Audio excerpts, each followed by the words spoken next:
Rainwater crawled slowly through the cracked gutters of Ipswich as blue police lights flickered against rows of old brick apartments. The streets smelled of wet concrete, cigarettes, and something rotten buried beneath the city's silence. People moved quickly after dark here. Heads down. Curtains closed. Nobody wanted attention. Especially not from Ryan Mercer. His name traveled through pubs, alleyways, and estate blocks like a warning passed between strangers. Small-time dealer, some called him. Others said he was far more dangerous than that. Men twice his size lowered their voices when he walked into a room. Women avoided eye contact. Even addicts waiting for product stood straighter when Ryan appeared. Fear followed him naturally. Inside a dim apartment above a betting shop, Leah sat quietly near the window, pretending to watch television while Ryan counted stacks of cash at the kitchen table. The room was heavy with cigarette smoke. Every sound Ryan made, the tapping fingers, the folding notes, the slow scrape of his chair, tightened the knot inside her chest. He looked calm tonight. That usually meant something bad was coming. "You're staring again," Ryan said without looking up. Leah forced a smile. "Just tired." Ryan finally lifted his eyes toward her. Cold. Sharp. Reading every movement she made. "You thinking about leaving?" The question hit her like ice water. No. You hesitated. He stood slowly, and Leah instinctively gripped the edge of the couch cushion. Ryan noticed that too. He always noticed everything. That was what terrified her most. Not the shouting. Not the bruises he apologized for afterward. It was the way he studied people like weaknesses waiting to be exposed. Ryan walked toward her, expression unreadable. Then suddenly he smiled. "There's my girl," he whispered softly. His hand brushed against her cheek almost tenderly, but Leah froze anyway. She remembered Emily Hart doing the same thing months ago, flinching whenever Ryan moved too quickly.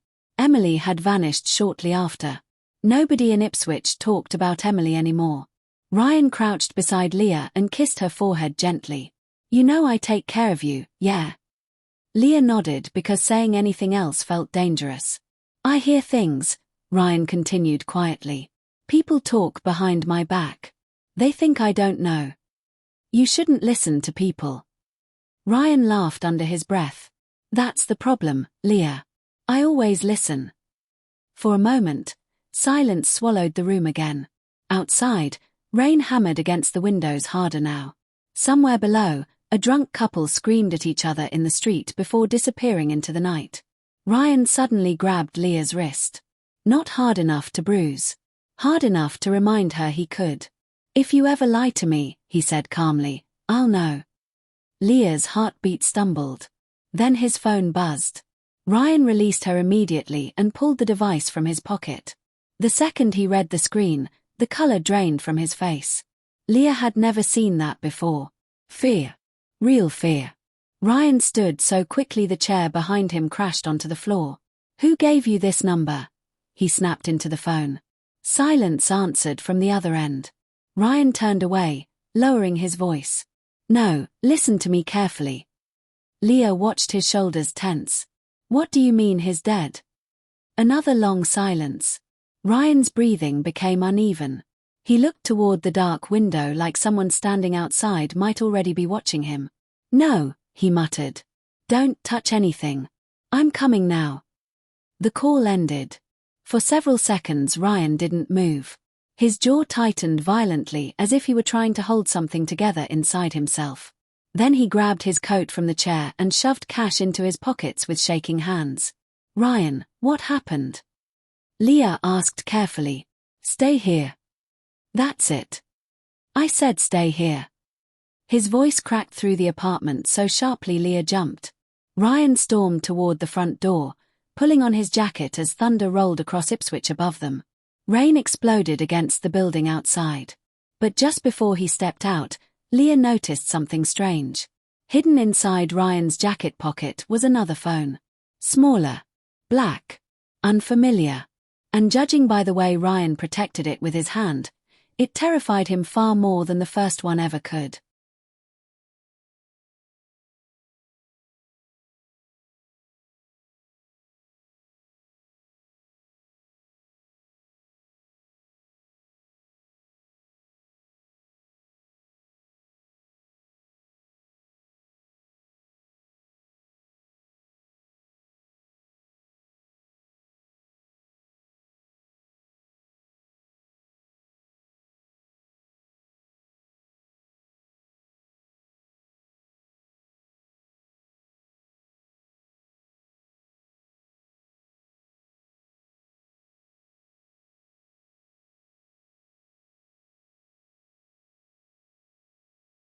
Rain slammed against Ryan Mercer's windshield as he sped through the empty streets of Ipswich. The hidden phone sat heavily inside his jacket pocket like a loaded weapon. Every red light felt dangerous. Every passing car looked suspicious.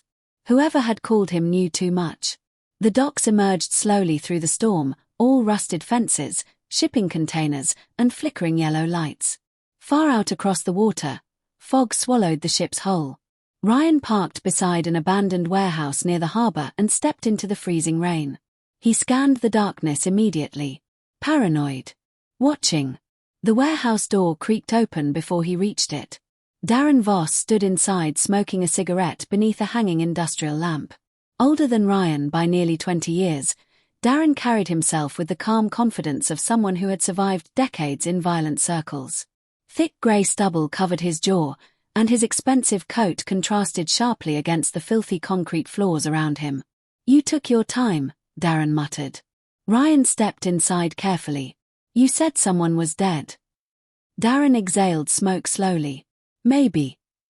The warehouse smelled of gasoline, wet wood, and mold. Somewhere in the darkness, water dripped steadily into metal buckets. Ryan noticed two other men standing near the loading bay doors, both silent, both armed. "Not good. What's this about?" Ryan asked. Darren studied him for several long seconds before answering. "Money's missing." Ryan said nothing. "Large amount too," Darren continued. "And suddenly police start appearing in places they shouldn't." "You think that's me?" "I think somebody's talking." Thunder shook the building overhead. Ryan forced himself to stay calm, though sweat gathered beneath his collar despite the cold. "I've handled your deliveries for 3 years. And lately you've been acting nervous." Darren stepped closer now, lowering his voice. "People are saying strange things about you, Ryan." "What people?" "The kind who survive by noticing details." Ryan's jaw tightened. Darren flicked ash onto the floor. "You know what paranoia does to organizations like ours? Makes men dangerous. Makes them suspicious. Makes them start cleaning house." Ryan glanced briefly toward the armed men near the door. "I didn't steal from you." "That's not what worries me." Darren reached into his pocket, pulling out a small voice recorder. Ryan's stomach dropped instantly. "You recognize this?" Darren asked. "No. Funny. One of my boys found it after last week's meeting." Ryan's pulse hammered violently now. Darren watched every reaction carefully. "You secretly recording conversations these days?" Ryan shook his head immediately. "No. You sure?" "Yes." But his voice lacked conviction. Darren smiled faintly, almost disappointed. "See, that's the problem. You used to lie better." Across town, Leah sat alone in the apartment staring at the hidden phone in her trembling hands. Ryan had locked it with a 6-digit code, but after several attempts she guessed correctly using Emily Hart's birthday. The screen unlocked. A cold wave of dread crawled through her body. Folders filled the device. Audio files. Photos. Names she recognized from Ipswich. Some were local businessmen. Others were people connected to police departments and city offices. Leah opened one recording. Ryan's voice whispered through the speaker. "If they turn on me, everything gets released." Another voice answered sharply. "Then you're already dead." Leah's breathing became shallow. She opened a photo folder next. Pictures of cash deliveries. Bruised faces. Meetings inside clubs and parked cars. Then one image stopped her completely. Emily Hart. Alive. Terrified. Leah covered her mouth. The next file was a video labeled, "If anything happens to me." Her thumb hovered uncertainly before pressing play. Ryan appeared on screen sitting inside a dark room, exhausted and sweating. "If you're watching this," he said quietly, "it means they finally decided to bury me too." Back at the warehouse, Darren's expression darkened. "You know what I think, Ryan?" he asked softly. Ryan stayed silent. "I think you started believing you were smarter than everybody else." One of the armed men suddenly moved toward Ryan from behind. Instinctively, Ryan stepped back and reached inside his coat. Darren's eyes narrowed instantly. Easy, he warned. But panic had already exploded inside the room.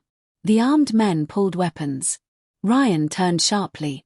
Someone shouted. And then, a gunshot thundered through the warehouse. One body collapsed hard against the concrete floor. Rain hammered Leah's apartment windows as she locked the door, pulled the curtains shut, and placed the recovered phone on the kitchen table. The cracked screen glowed faintly in the darkness. Her hands trembled while charging cables and old notifications flickered across the display. For nearly an hour she stared at the device without touching it, terrified of what waited inside. Then the hidden folder finally opened. The first recording began abruptly. A warehouse ceiling appeared on the screen, metal beams hanging above a single swinging light bulb. The camera shook violently before stabilizing. Someone had hidden the phone behind stacked wooden crates, giving only a partial view of the room. Leah instantly recognized Darren. He sat tied to a chair with duct tape wrapped around his wrists and chest. Blood streamed from a cut above his eye. One side of his face was swollen purple from repeated punches. His breathing sounded ragged and wet. "Please," Darren whispered. "I already told you everything." A masked man stepped into view and struck him across the mouth hard enough to knock the chair sideways. Darren groaned in pain while another voice cursed from somewhere behind the camera. Leah covered her mouth. The recording timestamp showed it had been captured only 4 nights earlier. "Where's the missing cash?" one of the masked men demanded. "I don't know." "Stop lying." "I swear to God," Ryan handled the accounts. At the mention of Ryan's name, a familiar figure emerged from the shadows. Ryan Hale. Unlike the others, he wore no mask. He leaned calmly against a rusted table, arms folded, expression unreadable. While Darren bled in front of him, Ryan looked almost bored. The sight made Leah's stomach tighten painfully. She remembered Darren once describing Ryan as the only man he trusted completely. Now Ryan watched him suffer without emotion. "Tell them the truth," Ryan said quietly. Darren stared at him in disbelief. "You think I stole from you? You were talking to police." "I wasn't." "You disappeared for 2 days." "I was with Leah." Leah froze. Ryan's eyes narrowed slightly. "Don't drag her into this." "She had nothing to do with anything," Darren rasped desperately. "Leave her alone." The recording ended suddenly. Leah jerked backward from the table and paced the apartment, struggling to breathe. Outside, thunder rolled across Ipswich while memories of Darren flooded back against her will. He had frightened her countless times during their relationship, but she had never seen genuine fear in him until now. After several minutes, she forced herself to continue. The next clip opened with Darren lying on the warehouse floor. Blood stained his shirt and one eye had swollen shut completely. Someone off camera poured water over his head, forcing him awake. "You sold information," another voice growled. "No," Darren coughed. "I kept everyone protected." "You kept yourself protected." Ryan stepped closer this time. "Tell me who you spoke to." Darren looked directly toward him. "You know me better than anyone." A long silence followed. Then Darren's voice cracked. "Ryan, please." For the first time, Ryan seemed shaken. He turned away from the camera, rubbing his jaw nervously while the masked men continued circling Darren. Leah paused the video. Something about Ryan's reaction felt wrong. He did not look angry enough to kill Darren. He looked trapped, cornered by something larger happening inside that warehouse. Her pulse quickened as she opened the final recording. At first the screen showed nothing except darkness and muffled movement. Then the phone shifted slightly, revealing Darren once more. He was back in the chair, barely conscious. One masked man pressed a handgun against Darren's forehead. "No more lies," the man said. Darren's lips trembled. "Ryan." Ryan stood several feet away, pale and visibly sweating now. "I didn't tell them to do this," he muttered. The gunman glanced toward someone outside the frame, almost waiting for permission. Then the recording cut to black. Leah stared at her reflection in the silent screen. A second video file appeared underneath. Hands shaking violently, she pressed play. The footage resumed seconds later. Darren lay motionless across the concrete floor, blood spreading beneath his head in a dark widening pool. Leah stumbled backward so hard her chair crashed behind her. On screen, Ryan paced frantically beside the body. "I didn't shoot him," Ryan kept saying. "I swear to God, I didn't pull the trigger." Nobody answered. But near the warehouse window, illuminated briefly by lightning outside, a reflection appeared in the glass. A fourth person stood inside the room. And Leah recognized her immediately. The figure wore a dark hood and kept her face partially hidden, but Leah knew the posture instantly. Her older sister, Emily Mercer, stepped briefly into the light before the recording ended completely, leaving static hissing through the apartment speakers in the darkness. Static crackled from the phone speakers long after the recording ended. Leah remained frozen beside the overturned chair, staring at the final image burned into her mind. Emily Mercer. Her sister had vanished nearly 4 years earlier after a spiral of addiction, violent boyfriends, and disappearing acts that eventually stopped feeling temporary. Their mother died believing Emily was dead somewhere. Leah had tried believing it too. But Emily had been standing inside that warehouse. Alive. Leah barely slept. By sunrise she sat cross-legged on the apartment floor surrounded by old photographs, unpaid storage receipts, and dusty boxes she had not opened in years. Every memory returned sharper now. Emily sneaking through bedroom windows at night. Emily crying in locked bathrooms. Emily promising she would get clean before vanishing again. Leah found an old notebook hidden beneath a pile of winter clothes. Inside were phone numbers, street names, and half-finished notes Emily used to scribble during the worst period of her addiction. One name appeared repeatedly. Ryan. Leah's stomach tightened. She spent the afternoon searching social media accounts, old messages, and archived contacts Darren once used. Slowly, pieces began fitting together in ways that made her feel sick. Emily had not merely known Darren's operation. She had worked inside it. Courier jobs. Late-night deliveries. Cash pickups. Several deleted photos recovered from an old cloud account showed Emily standing beside unfamiliar cars outside Ipswich nightclubs. In 2 of them, Ryan stood partially visible in the background, wearing the same silver chain Leah had seen him wear in the warehouse recordings. The timestamps dated back almost a year. Leah replayed the execution footage repeatedly that evening, pausing whenever Ryan appeared on screen. Now she noticed things she had missed before. The hesitation in his voice. The way Darren looked betrayed rather than frightened whenever Ryan spoke. None of it felt like a simple gang interrogation anymore. It felt personal. Her hands shook as she opened another recovered file hidden deep inside the phone's memory. Unlike the warehouse clips, this one appeared older. The footage showed a dim apartment living room. Music played softly somewhere off camera while 2 people argued. Then Emily stepped into frame. "You promised him you'd tell the truth," she snapped. Ryan followed seconds later. "Keep your voice down. He thinks I'm nothing but another addict you dragged in off the street. You knew what this was from the beginning." Emily laughed bitterly. "No, I knew you." The recording ended there, but it was enough. Leah leaned back against the couch cushions, feeling physically ill. Emily and Ryan had been involved with each other long before Darren disappeared. Suddenly every moment from the warehouse felt infected with hidden motives Leah could not yet understand. Outside, rain soaked the empty streets while sirens echoed faintly through distant neighborhoods. Leah walked into the bathroom and stared at herself in the mirror. She remembered how cruel she had been during Emily's final months at home. She had called her selfish, broken, beyond saving. Now Emily was tangled inside a murder investigation, and possibly responsible for it. Near midnight, Leah heard her phone buzz across the kitchen counter. She rushed toward it, expecting another corrupted upload from the recovered device. Instead, an unknown number had sent a single message. "Don't trust Ryan." Attached beneath the text was a new video clip recorded only hours earlier.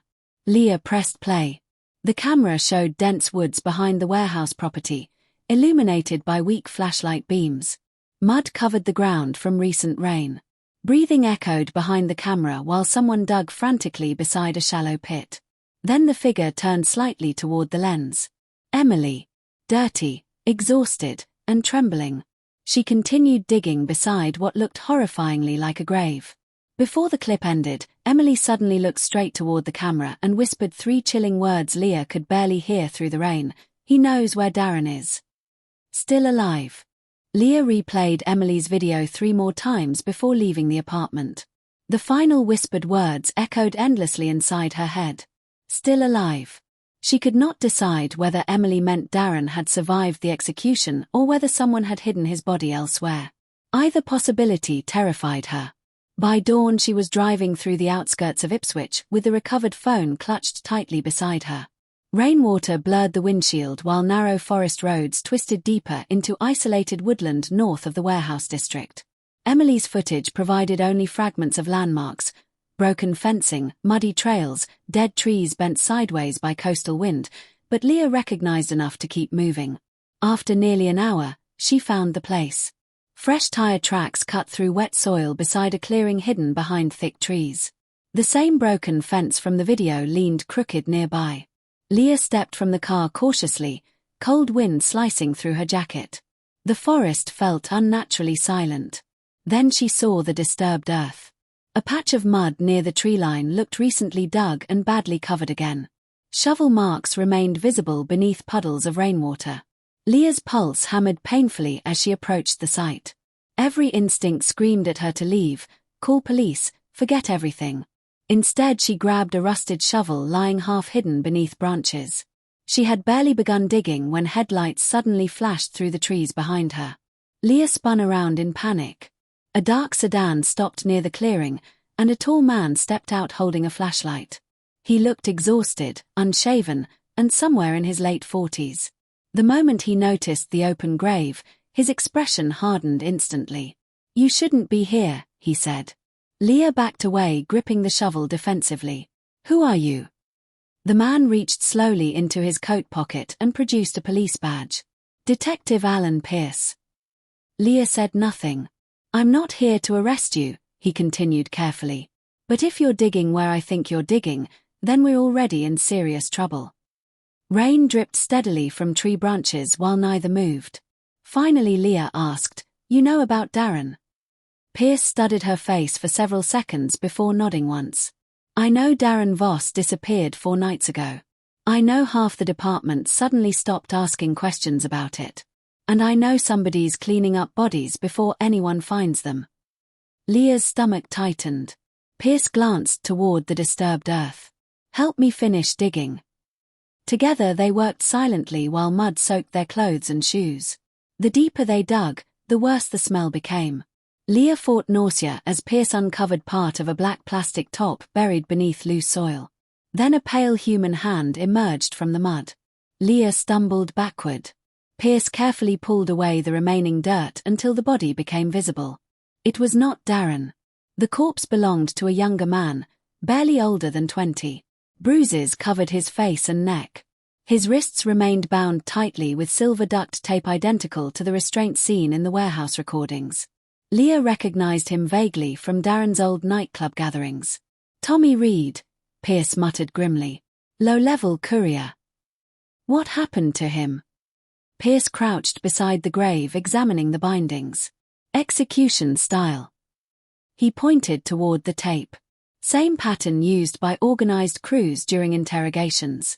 Whoever buried him rushed the job." Leah stared at the dead courier while panic spread through her chest. Emily was here. "I figured that much." Pierce rose slowly. But this wasn't about one missing dealer anymore. He wiped rain from his face before continuing. "Darren's operation moved drugs, yes. But recently several officers started receiving unexplained payments. Evidence disappeared. Witnesses vanished. Somebody inside the department has been protecting these people for years." Leah felt suddenly cold despite the humid rain. Pierce looked toward her seriously. "Where did you get the phone?" She hesitated before handing it over. The detective opened several folders quickly, his expression darkening with every file he viewed. Then he froze completely at something on the screen. "What is it?" Leah asked nervously. Pierce looked up slowly. "This phone isn't just storing recordings," he said. "It's uploading them." Leah's blood ran cold. To who? Pierce stared back toward the forest road where distant headlights suddenly appeared through the rain. Multiple recipients, he whispered. Including someone inside the police department. The headlights vanished before reaching the clearing. Detective Alan Pierce immediately ordered Leah back into the car while he covered the grave with loose dirt and branches. Neither spoke during the drive away from the forest.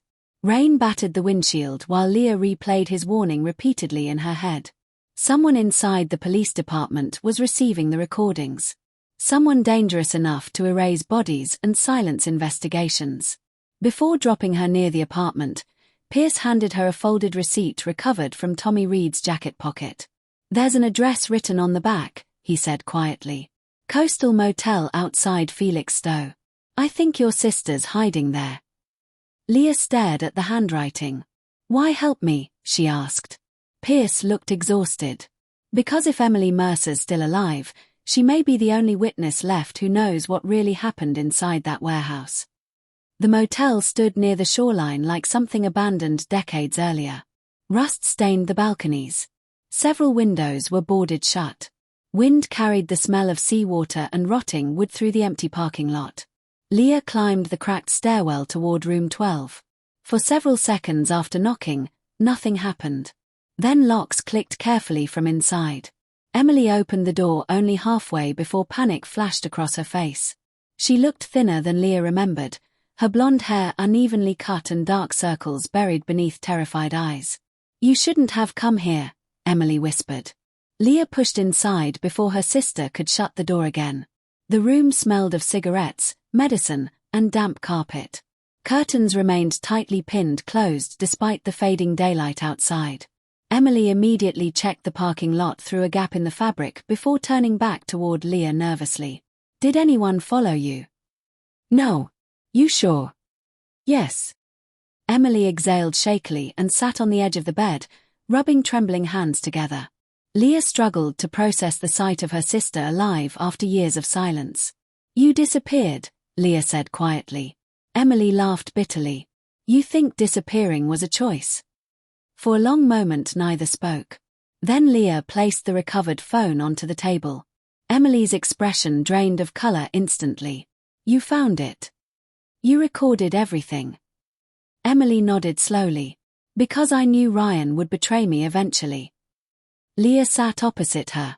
Tell me what happened. Outside, waves crashed violently against distant rocks while Emily gathered herself enough to speak. Darren discovered money missing months ago, she began. Not thousands. Millions. Her voice cracked slightly. Everyone started panicking. Darren blamed Ryan first because he handled most of the laundering accounts. But Ryan denied it. At first. Emily looked toward the darkened window again. Then he became convinced Darren would kill all of us if he uncovered the truth. Leah felt sick listening.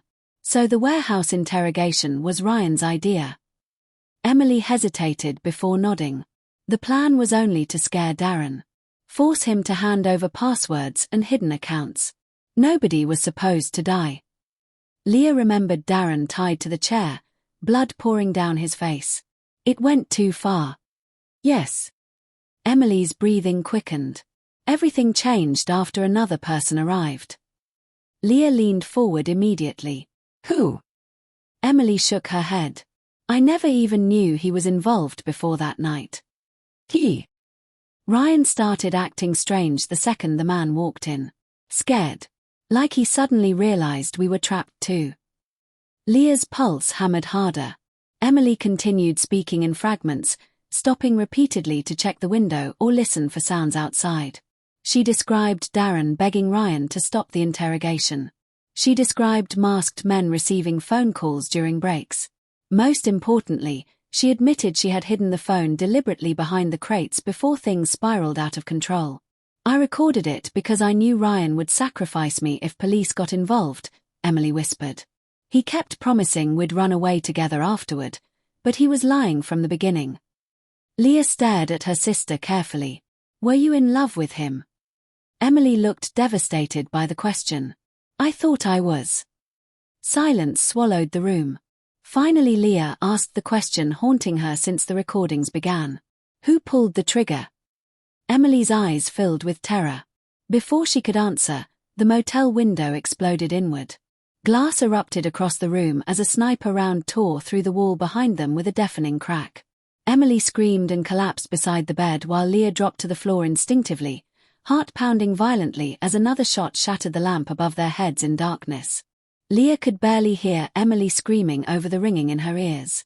Broken glass covered the motel floor while wind and rain blasted through the shattered window. Another gunshot slammed into the wall above the bed, spraying plaster across the room. "Move!" Emily shouted. The sisters crawled toward the bathroom as bullets ripped through the motel room. Leah's chest tightened with panic. Whoever attacked them had not come to scare witnesses. They had come to erase them completely. Then the shooting suddenly stopped. For several terrifying seconds, neither woman moved. Leah reached for Emily's arm, but her sister jerked away immediately. "We can't stay together," Emily whispered frantically. "If they see you with me, you're dead too." Before Leah could answer, Emily shoved open the bathroom window and climbed into the storm outside. "Emily!" Her sister disappeared into darkness without looking back.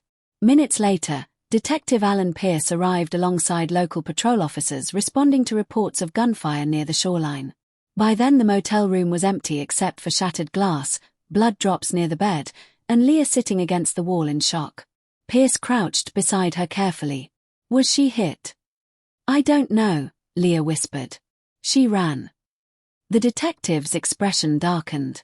"Then they'll hunt her harder now." Police searched the surrounding coastline for hours but found no sign of Emily or the shooter.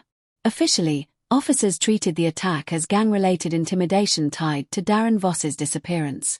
Unofficially, Pierce believed something far worse was unfolding beneath the surface. 3 days later, Leah sat inside Pierce's cramped apartment while rain hammered against the windows again. Empty coffee cups and case files covered every table.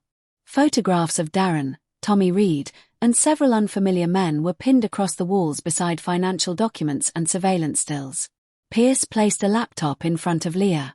"I decrypted messages recovered from Darren's accounts," he said quietly.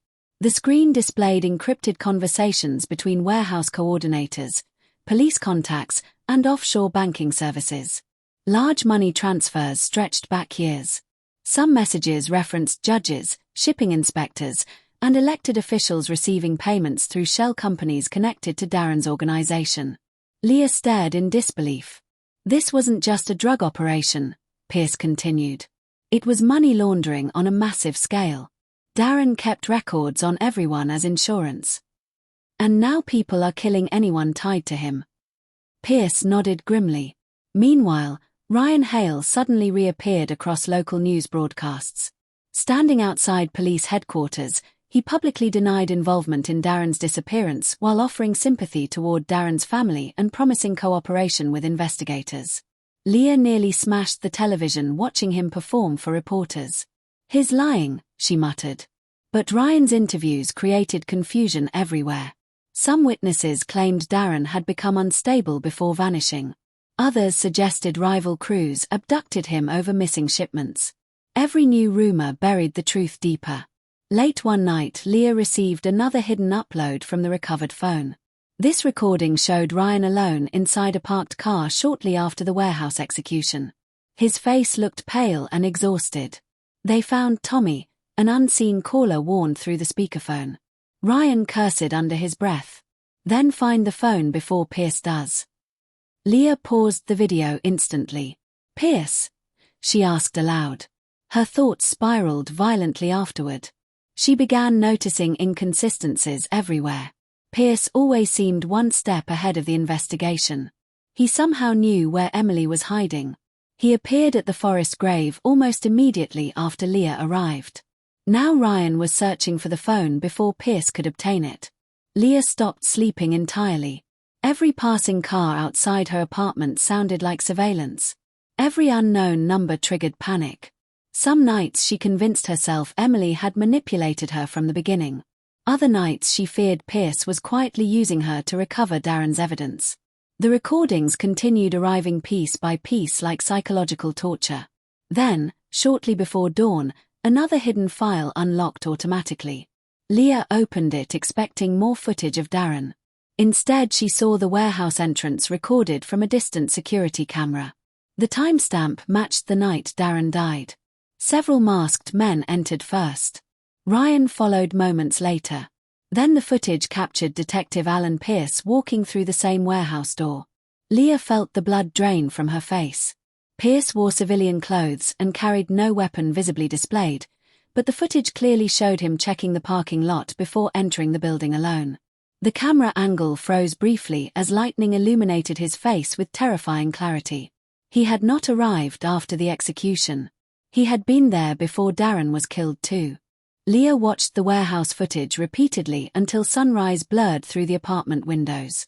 Each replay felt worse than the last.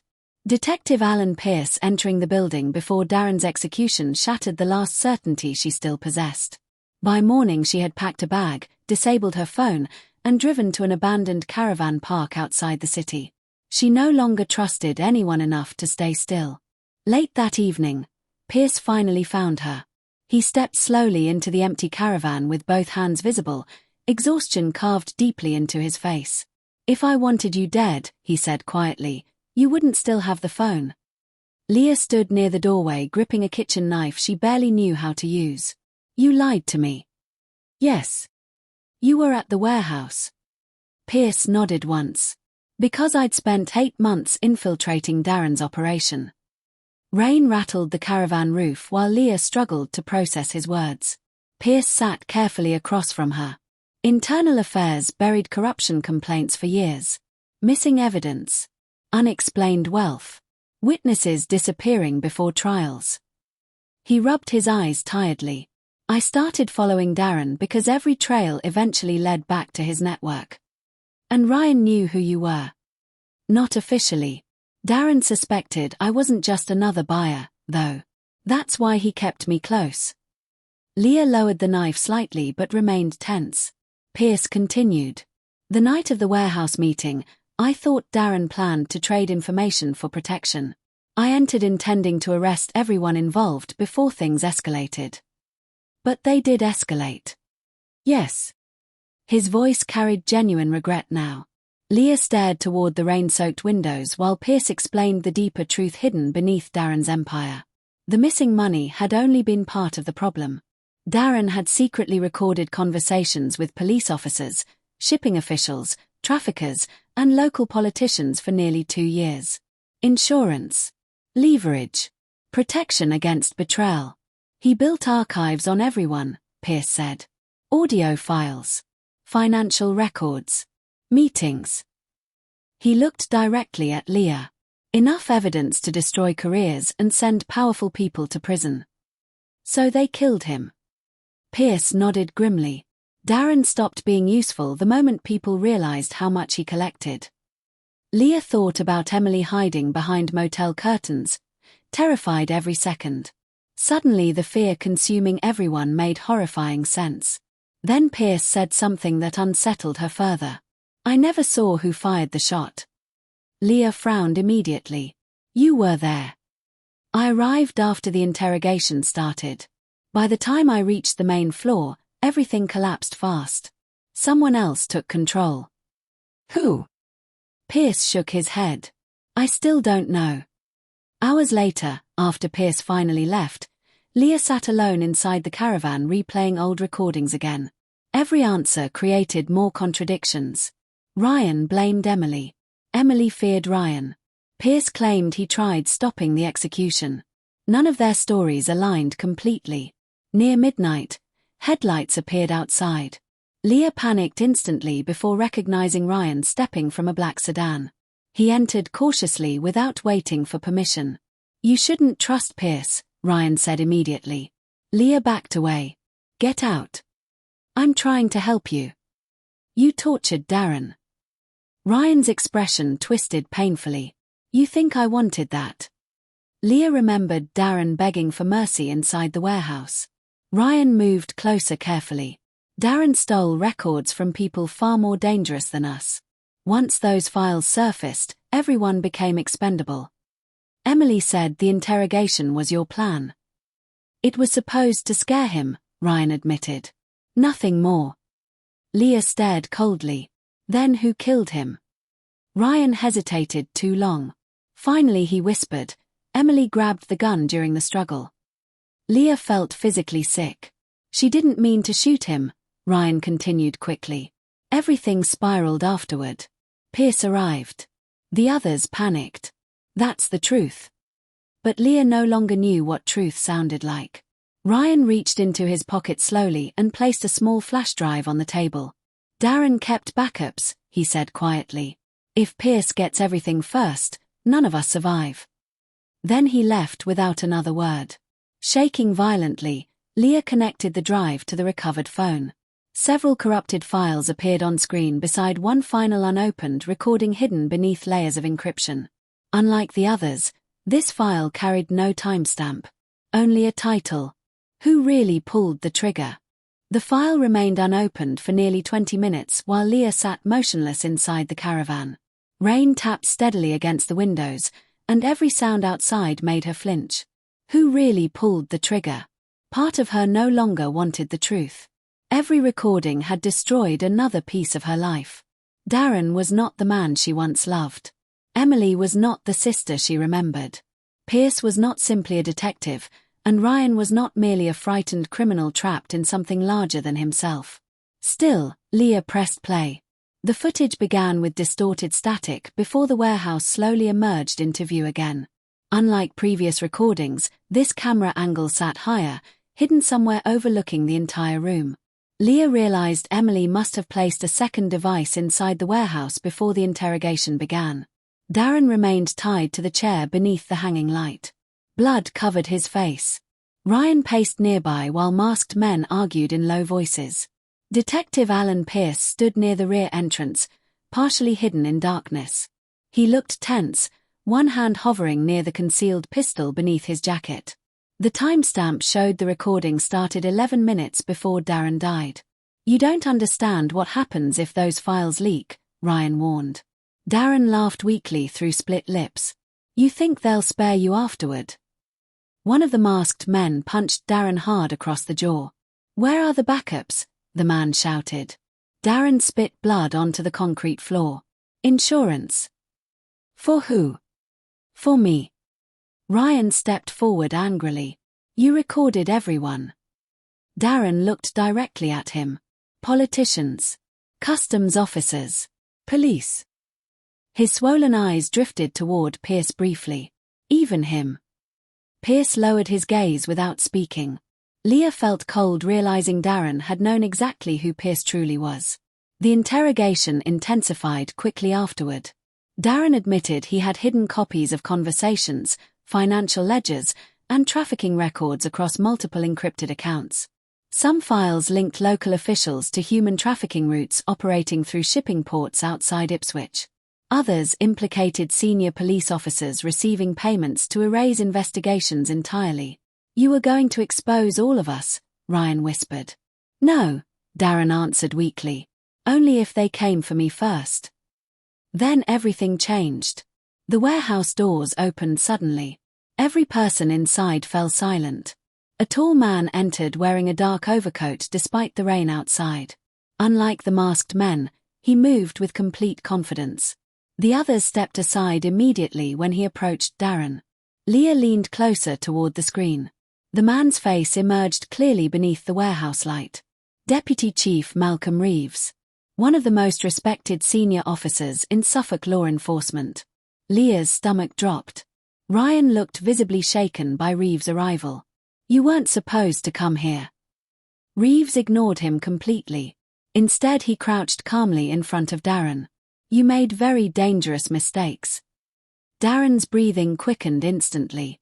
You said I'd be protected. You were. Until you started collecting leverage against people who cannot afford exposure. Pierce shifted uneasily near the entrance now, clearly realizing the situation had spiraled beyond his control. Deputy Chief, he said cautiously. Reeves turned toward him slowly. Detective Pierce. His expression remained almost amused. You buried yourself deeper than I expected. For several seconds nobody moved. Then Darren began laughing hysterically despite the blood pouring down his face. "You're all dead if those recordings get out," he rasped. Ryan stepped backward nervously. Emily suddenly rushed into frame from behind the crates, exactly where Leah remembered seeing her reflection earlier. "Stop this," Emily pleaded desperately. "We already got the account information." Reeves barely looked at her. Darren continued speaking through broken breaths. "You can kill me, but copies already exist." That sentence sealed everything. Reeves calmly removed a handgun from beneath his coat. Ryan immediately panicked. "Wait, this wasn't the plan." Emily grabbed Ryan's arm. "Don't let him do this." Pierce finally stepped forward. "Malcolm, if you shoot him, this becomes murder."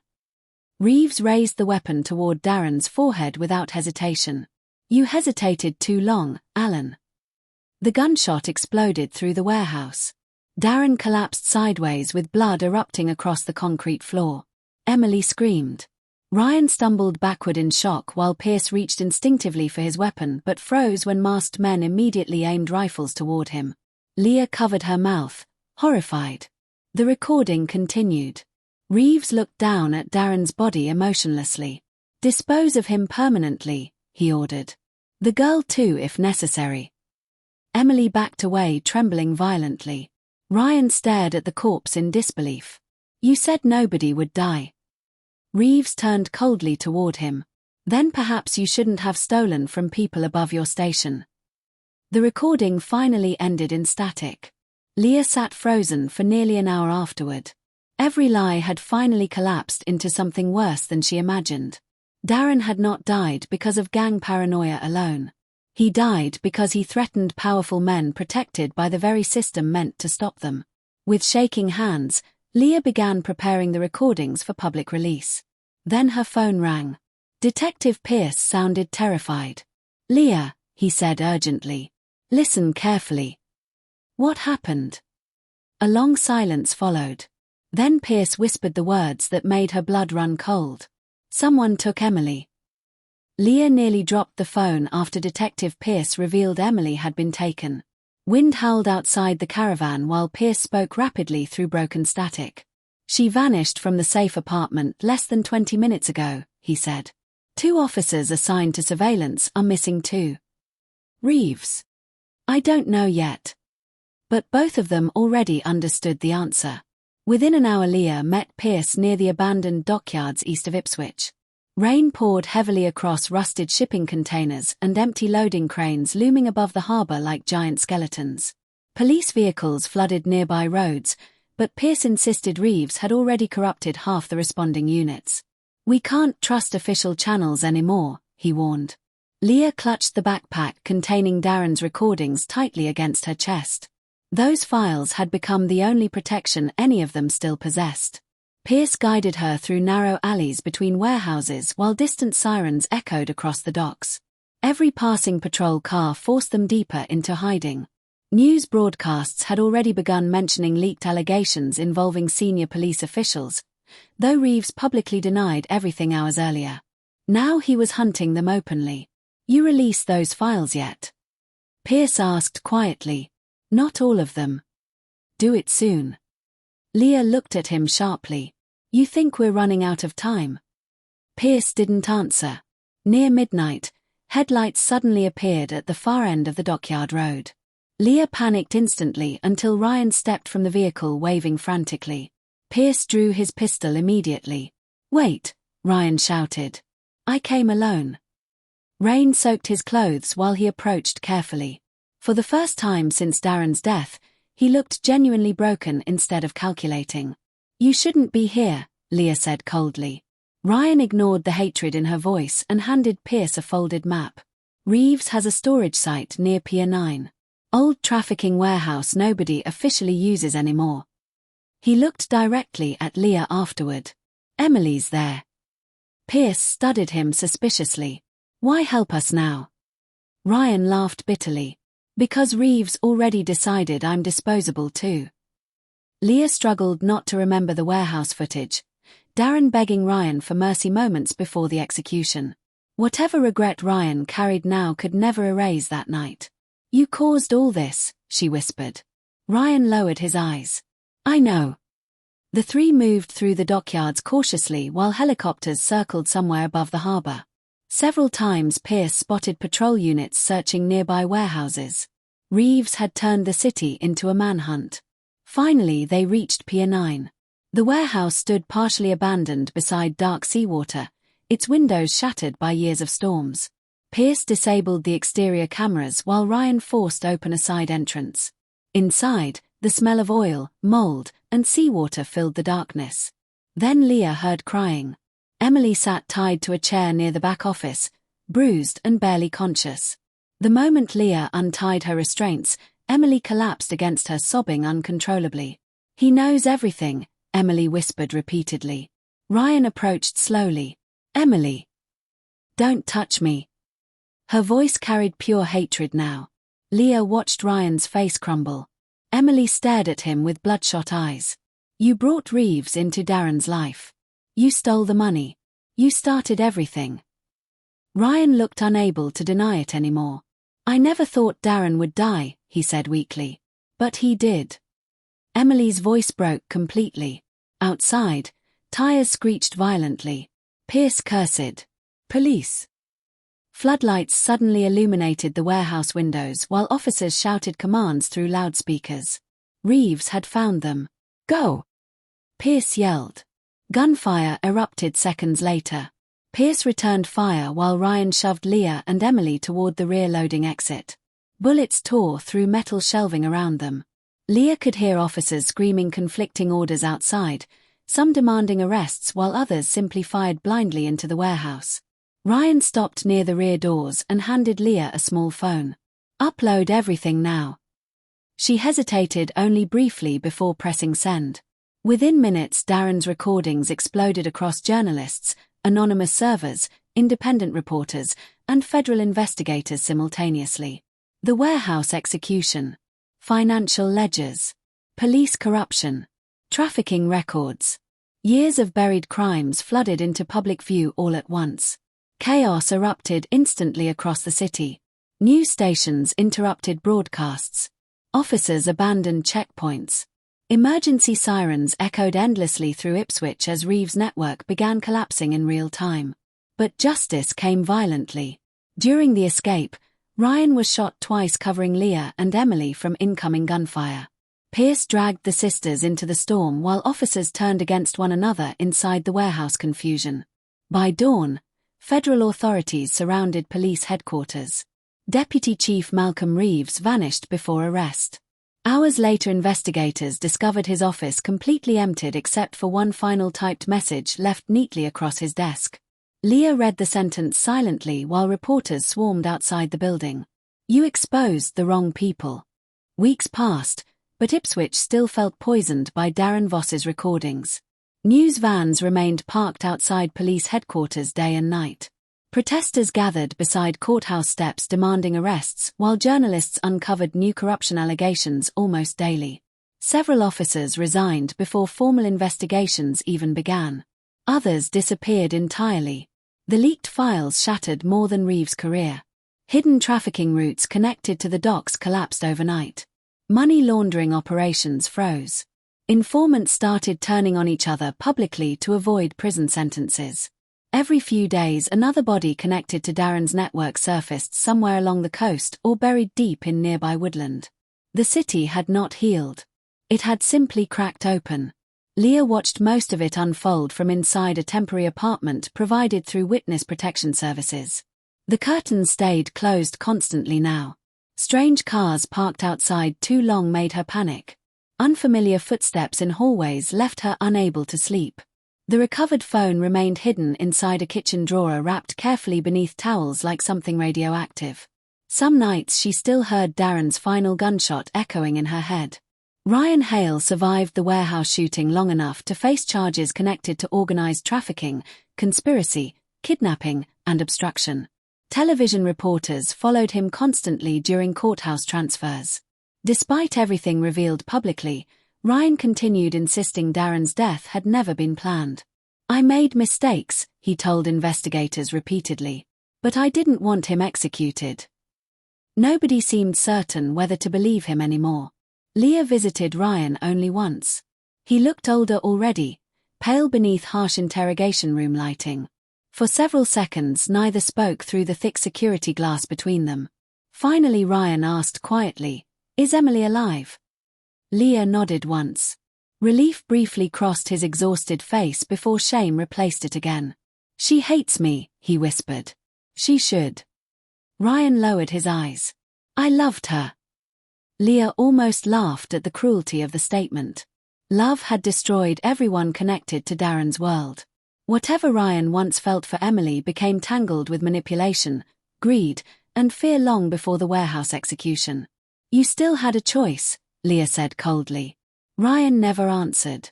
Emily remained under protective custody several counties away. Leah spoke to her only through monitored phone calls now. Her sister sounded hollow, emotionally distant from reality itself. Loud noises triggered panic attacks. Sleep rarely came without medication. One evening Emily quietly admitted she still saw Darren's death every time she closed her eyes. "I should have stopped it sooner," she whispered shakily. Leah did not know how to comfort her anymore. The truth had saved them physically while destroying everything emotionally. A few days later Detective Alan Pierce visited Leah's apartment carrying another stack of investigation files. He looked worse each time she saw him, exhausted, paranoid, and constantly scanning windows before entering rooms. "They recovered more encrypted accounts tied to Reeves," he explained. "International transfers. Offshore shell companies." He paused heavily. This operation stretched far beyond Ipswich. Leah stared at him silently. Pierce sat across from her. Reeves wasn't running the network alone. He answered to people higher up. Politicians. Some. His expression darkened. Possibly federal contacts too. Leah felt the old fear returning immediately. So this never really ends. Pierce hesitated before answering. "No, it probably doesn't." After he left, Leah opened the kitchen drawer and removed the recovered phone carefully. The cracked screen reflected her tired face back at her. This small device had exposed murders, trafficking, corruption, and betrayals buried for years beneath the city. It had also destroyed every person connected to it. Leah carried the phone toward the sink, intending finally to smash it beyond recovery. But before she could move, the screen suddenly illuminated in her hand. A new notification appeared. "Unknown file received." Leah froze instantly as the phone began vibrating softly against her palm in the dark apartment once more.